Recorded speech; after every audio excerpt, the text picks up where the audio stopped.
দিল্লিতে ফেরত আসবে, আওয়ামী লীগ কলকাতায় ফেরত আসবে, আওয়ামী লীগ সিলেটে ফিরবে না, ঢাকায় ফিরবে না, রাজশাহীতে ফিরবে না, খুলনায় ফিরবে না। সরকারি দলকে বলছি পরিষ্কার করে, যদি আওয়ামী লীগকে পুনর্বাসন করবার চেষ্টা করেন তাহলে আপনারা 17 বছরের রাজনৈতিক রোজা রাখার প্রস্তুতি নেন। আপনাদেরকে আবার রোজা রাখতে হবে, ক্ষমতার ইফতার আপনাদের মিলবে না।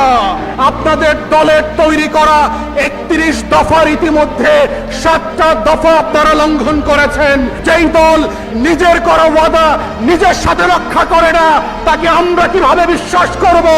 আপনি তো আপনাকে বিশ্বাস করেন না, আপনি তো আপনার দলকে বিশ্বাস করেন না, আপনারা তো আপনার 31 দফাকে বিশ্বাস করেন না। শেখ পরিবারের রক্তে মাংসে ইতিহাসের সাথে হিটলারের সম্পর্ক আছে, বাকশালের সাথে মুসলিনের সম্পর্ক আছে, শেখ পরিবারের সাথে আওয়ামী লীগের সাথে দিল্লির সম্পর্ক আছে, বাংলাদেশের সম্পর্ক নয়। এদেশের 20 কোটি মানুষের, মুক্তিকামী মানুষের আজাদির সম্পর্ক নয়, স্বাধীনতা সার্বভৌমত্বের সম্পর্ক নয়।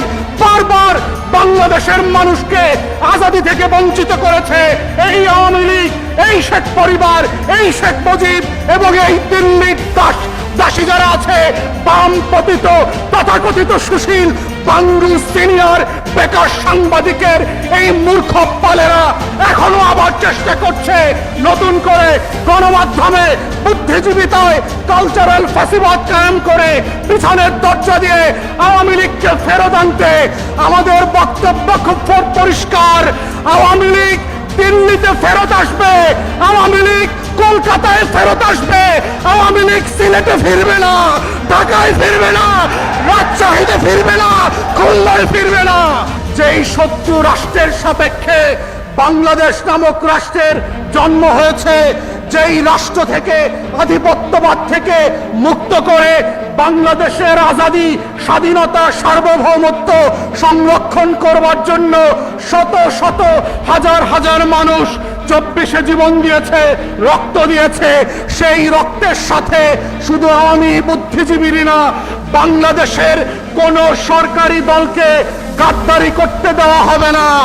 আমরা সরকারি দলকে বলছি পরিষ্কার করে, যদি আওয়ামী লীগকে পুনর্বাসন করবার চেষ্টা করেন তাহলে আপনারা 17 বছরের রাজনৈতিক রোজা রাখার প্রস্তুতি নেন। আপনাদেরকে আবার রোজা রাখতে হবে, ক্ষমতার ইফতার আপনাদের মিলবে না। নতুন সরকারকে আমরা বারবার মনে করিয়ে দিচ্ছি, 24-এর গণ অভ্যুত্থানের যেই ওয়াদার উপরে ভিত্তি করে আপনারা ক্ষমতা এসেছিলেন তার অন্যতম ওয়াদা ছিল হচ্ছে বিচার এবং সংস্কার। সেই জায়গা থেকে আমরা গত 1.5 বছর দেখেছি আপনারা নির্বাচন নিয়ে যতটা উদ্গ্রীব ছিলেন ততটাই বেকফল ছিলেন হচ্ছে আপনারা বিচার এবং সংস্কার নিয়ে। এবং আমরা শুধুমাত্র জুলাই জাতীয় সনদ না, শুধুমাত্র গণভোটের গণরায় না, আমরা দেখতে পাচ্ছি আপনাদের দলের তৈরি করা 31 দফার ইতিমধ্যে 7টা দফা আপনারা লঙ্ঘন করেছেন। যেই রাজনৈতিক দল নিজের করা ওয়াদা জাতির সাথে রক্ষা করে না, তারা জাতীয় জুলাই সনদ, গণভোটের গণরায় কিভাবে রক্ষা করবে? এই প্রশ্ন আজকে জাতির টেকনাফ থেকে তেতুলিয়া পর্যন্ত, রূপসা থেকে পাথুরিয়া পর্যন্ত প্রত্যেকটা বিভাগীয় সমাবেশে লক্ষ লক্ষ কোটি কোটি মানুষ আজকে একই প্রশ্ন করছে এবং আমরাও আজকে এই প্রশ্ন জাতির সাথে করতে চাই। সরকারকে মনে করিয়ে দিতে চাই, যেই ব্যক্তি, যেই দল নিজের করা ওয়াদা নিজের সাথে রক্ষা করে না তাকে আমরা কিভাবে বিশ্বাস করব? আপনি তো আপনাকে বিশ্বাস করেন না, আপনি তো আপনার দলকে বিশ্বাস করেন না, আপনারা তো আপনার 31 দফাকে বিশ্বাস করেন না। অতএব আমাদের বক্তব্য খুব পরিষ্কার, জুলাই গণ অভ্যুত্থানে বাংলাদেশ বদলে গেছে, দিল্লির আধিপত্যবাদ এখানে ফিরবে না। রাতের বেলা ইমেল করে এনডিটিভিতে আর রয়টার্সকে সাক্ষাৎ দিয়ে দিনের আলোতে আওয়ামী লীগ ফিরতে পারবে না। অতএব দিল্লিকে বলছি, আপনাদের পলিসি পরিবর্তন করেন। আওয়ামী লীগ ছাড়া নতুন বাংলাদেশের সাথে, নতুন ঢাকার সাথে আপনাকে সম্পর্ক করতে হবে। পুরাতন আওয়ামী লীগের বাংলাদেশ আর ফিরবে না, আপনার আধিপত্যবাদও ফিরবে না। আমাদের লড়াই চলছে এবং চলবে।